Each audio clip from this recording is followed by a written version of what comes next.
দর্শক, জুলাই আন্দোলনের মানে যারা স্টেক হোল্ডার, যারা শক্তি, জুলাই আন্দোলনের পক্ষের শক্তি যারা, অর্থাৎ শেখ হাসিনার বিপক্ষে, আওয়ামী লীগের বিপক্ষ শক্তি যারা, তাদের মধ্যে কি জুলাইয়ের যে ঐক্য, সেই ঐক্য কি আর আছে?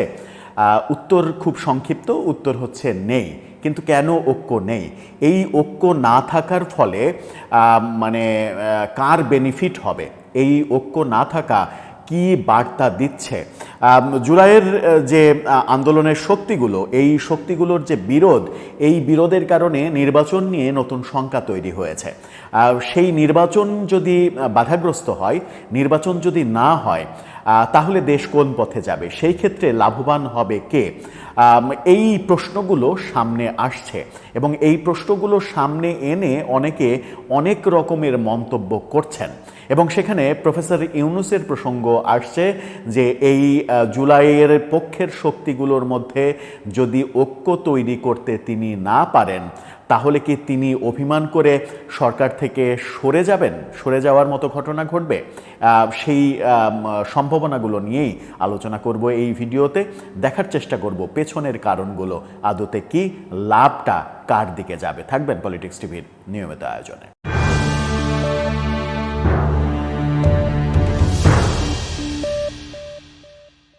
দর্শক, বলছিলাম জুলাই আন্দোলনের পক্ষের শক্তিদের মধ্যে বিরোধ, এবং সেই বিরোধটা নানা কারণে তৈরি হয়েছে।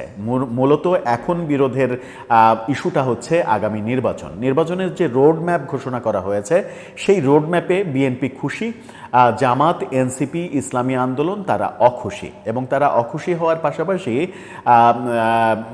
এই রোড ম্যাপ আবার নতুন করে দিতে হবে, রোড ম্যাপ প্রতিহত করা হবে, নির্বাচন প্রতিহত করা হবে, প্রয়োজনে আন্দোলন তৈরি করা হবে, এই ব্যাপারগুলো সামনে নিয়ে আসছে।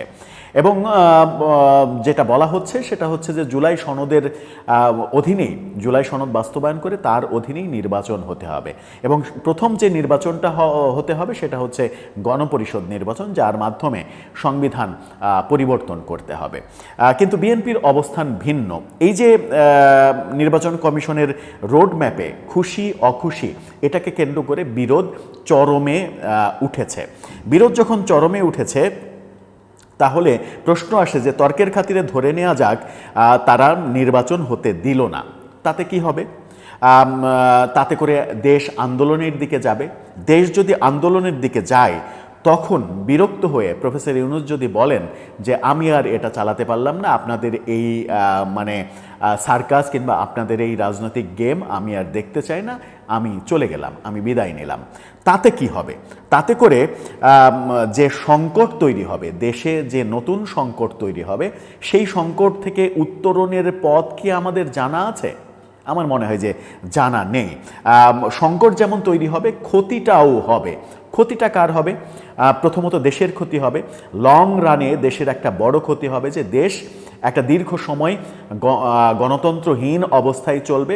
গণতন্ত্রহীন অবস্থায় চললে যেটা হয় যে আন্তর্জাতিক সম্পর্ক বিল্ড আপ করা যায় না, বিনিয়োগ নিশ্চিত করা যায় না, বিদেশি বিনিয়োগ আসে না, ব্যবসা বান্ধব পরিবেশ তৈরি করা যায় না, জনগণের মধ্যে আস্থা তৈরি করা যায় না, আইন শৃঙ্খলা পরিস্থিতি নিয়ন্ত্রণ করা যায় না। এই যে এতগুলো যায় না দিয়ে তো দেশ চলতে পারে না। সুতরাং সবথেকে বেশি ক্ষতিটা হবে দেশের। যদি দেশের কথাটা বাদও দিই, তাহলেও এই বিরোধের ফলে ক্ষতিটা কিন্তু রাজনৈতিক দলগুলোরই হবে। শেষ পর্যন্ত ক্ষতি বিএনপির হবে, জামাতের হবে, এনসিপির হবে, রাজনৈতিক দলগুলোরই ক্ষতি হবে। যদি ক্ষতির কথা চিন্তা করি যে রাজনৈতিক দলগুলো ক্ষতিগ্রস্ত হবে, অর্থাৎ জুলাইয়ের পক্ষে থাকা রাজনৈতিক দলগুলো ক্ষতিগ্রস্ত হবে, তাহলে লাভটা হবে কার? যদি আবার আন্দোলনের দিকে দেশ চলে যায়, নির্বাচন কেন্দ্রিক, যেটা জামাত বলেছে যে প্রয়োজনে আমরা আন্দোলন গড়ে তুলব, যদি দেশ আবার নির্বাচন কেন্দ্রিক ইস্যু নিয়ে আন্দোলনের দিকে যায় এবং এই বিরোধ মেটানো না যায়, তাহলে নিশ্চিত করেই এতে লাভবান হবে আমরা যাদের পক্ষে কথা বলছি, পতিত শক্তি আওয়ামী লীগ, সেই আওয়ামী লীগ সব থেকে বেশি লাভবান হবে এবং তাদের কামব্যাক করাটা খুবই ইজি হবে। দেশের অবস্থা যখন ভজঘট অবস্থা হবে তখন তারা খুব সহজে কামব্যাক করতে পারবে এবং তারা একটা ন্যারেটিভ দাঁড় করাতে পারবে, সেটা হচ্ছে যে দেশে তারা নাই বলেই এই সংকটটা তৈরি হচ্ছে, দেশে গণতন্ত্র নাই বলেই এই সংকটটা তৈরি হচ্ছে, দেশে এক ধরনের স্বৈরতান্ত্রিক ব্যবস্থা তৈরি হয়েছে বলেই দলগুলোর মধ্যে সমঝোতা এবং দলগুলোর মধ্যে আস্থাহীনতা ব্যাপারগুলো দেখা যাচ্ছে, সমঝোতাহীনতার ব্যাপারগুলো দেখা যাচ্ছে। তাহলে এই বিরোধ করে লাভ হলো কি? যদি এই বিরোধের ফলে আওয়ামী লীগ লাভবান হয়, আওয়ামী লীগের কামব্যাক করাটা যদি সহজ হয়ে যায়, তাহলে এই বিরোধ করে কার লাভ হলো? এই ব্যাপারটা কি দলগুলো বুঝতে পারছে, রাজনৈতিক দলগুলো বুঝতে পারছে, নাকি তারা না বুঝেই এই কাজগুলো করছে? আবার এই ন্যারেটিভও রয়েছে, অনেক বিশ্লেষক বলছেন, যেমন গতকালকেই আমি একটা টক শোতে গণ অধিকার পরিষদের সাধারণ সম্পাদক রাশেদ খানের কথা শুনছিলাম। তিনি, আমি জানি না গতকালকেরই টক শো কিনা, ভিডিওটা আগেরও হতে পারে, কয়েকদিন আগেরও হতে পারে, তিনি বলছিলেন সেটা হচ্ছে যে এটা তো ঠিক যে আওয়ামী লীগ যদি নির্বাচন করে, আওয়ামী লীগ যদি নির্বাচন করার সুযোগ পায়, তাদেরকে যদি নির্বাচন করার সুযোগ দেয়া হয়, তাহলে তারা ক্ষমতায় যাবে না, কিন্তু এটা তো ঠিক যে তারা প্রধান বিরোধী দল হবে। কারণ তার ভাষ্যমতে জামাত ইসলাম কয়টা সিট পাবে? 20টা সিট পাবে, কিংবা তার বেশি 30টা সিট পাবে। তার বেশি সিট পাওয়ার বাস্তবতা তো নেই, দ্বিতীয় বড় দল হিসেবে যদি জামাতকে কাউন্ট করা হয়। কিন্তু আওয়ামী লীগ যদি নির্বাচন করে, তাহলে তো আওয়ামী লীগ মিনিমাম 50টা আসন পাবে তার ভাষ্যমতে। তো যদি সেটা পেয়ে যায়, তাহলে প্রধান বিরোধী দল হিসেবে তার অবস্থান দৃঢ় হবে এবং সে রাজনীতিতে ফিরে আসবে। পরবর্তী নির্বাচনে তারা আবার কামব্যাক করার চেষ্টা করবে, ক্ষমতার সিংহাসনে বসার চেষ্টা করবে এবং সেই চেষ্টায় তারা সফলও হয়ে যেতে পারে। এই আলোচনাও বিভিন্ন বিশ্লেষকের কিন্তু রয়েছে। তাহলে ব্যাপারটা কি দাঁড়াচ্ছে? ব্যাপারটা হচ্ছে যে আওয়ামী লীগকে যে কারণে নির্বাচন করতে দেয়া হচ্ছে না, যে আওয়ামী লীগ নির্বাচন করলেই আওয়ামী লীগ একটা, যত যাই হোক, গত 1 বছরে এই সরকারের নানা ব্যর্থতার কারণে আওয়ামী লীগ নানা রকমের এক ন্যারেটিভ কিন্তু সামনে দাঁড় করাতে পেরেছে। ন্যারেটিভটা কি? যে সাধারণ মানুষ যখন দেখছে যে আইন শৃঙ্খলা পরিস্থিতি ঠিক হচ্ছে না, যখন মব সন্ত্রাস চলছে, যখন নিত্য প্রয়োজনীয় পণ্যের দাম হাতের নাগালে থাকছে না, যে অভিযোগগুলো আওয়ামী লীগ সরকারের উপরে করা হচ্ছিল সেই অভিযোগ থেকে জনগণ মুক্তি পাচ্ছে না, তখন জনগণ কখনো কখনো হতাশ হয়ে বলার চেষ্টা করছে যে তাহলে পরিবর্তন হয়ে লাভ কি হলো, তাহলে তো আগের মতোই হলো। কেউ কেউ অতি উৎসাহী হয়ে এটাও বলছেন যে আগেই তো ভালো ছিলাম। এই ন্যারেটিভগুলো তারা খুব সহজেই কিন্তু দাঁড় করাতে পারবে এবং এই ন্যারেটিভগুলো দাঁড় করানোর মাধ্যমে নির্বাচনের সুযোগ পেলেই তারা একটা শক্ত অবস্থান তৈরি করে ফেলতে পারবে। সুতরাং আওয়ামী লীগকে যদি আপনার ঠেকাতে হয়, আওয়ামী লীগকে যদি রুখতে হয়, তাহলে প্রধান কর্তব্য কি? জুলাইয়ের পক্ষের শক্তি, যারা আওয়ামী লীগের বিপক্ষের শক্তি, এই জুলাইয়ের পক্ষের শক্তিগুলোর মধ্যে একটা একতা, যে একতাটা এখন নেই, যে একতাটা নির্বাচনকে কেন্দ্র করে একেবারে ভণ্ডুল হয়ে গেছে। কেউ কেউ আবার এটাকে রাজনৈতিক কৌশল বলেন, রাজনৈতিক কৌশল বলে বলার চেষ্টা করেন যে এটা এক ধরনের রাজনৈতিক স্ট্যান্ডবাজি, দর কষাকষির একটা কৌশল। রাজনৈতিক দলগুলো দর কষাকষি করার জন্য একটা কৌশল অবলম্বন করেছে। কিন্তু যেটাই হোক, কৌশল হোক আর ভুল হোক, বাস্তবতা হচ্ছে যে এই কন্দলটা নিজেদের কোনো লাভ করবে না, লাভ হয়ে যাবে পরোক্ষভাবে প্রত্যক্ষভাবে, যেভাবেই হোক সেটা আওয়ামী লীগের লাভ হয়ে যাবে।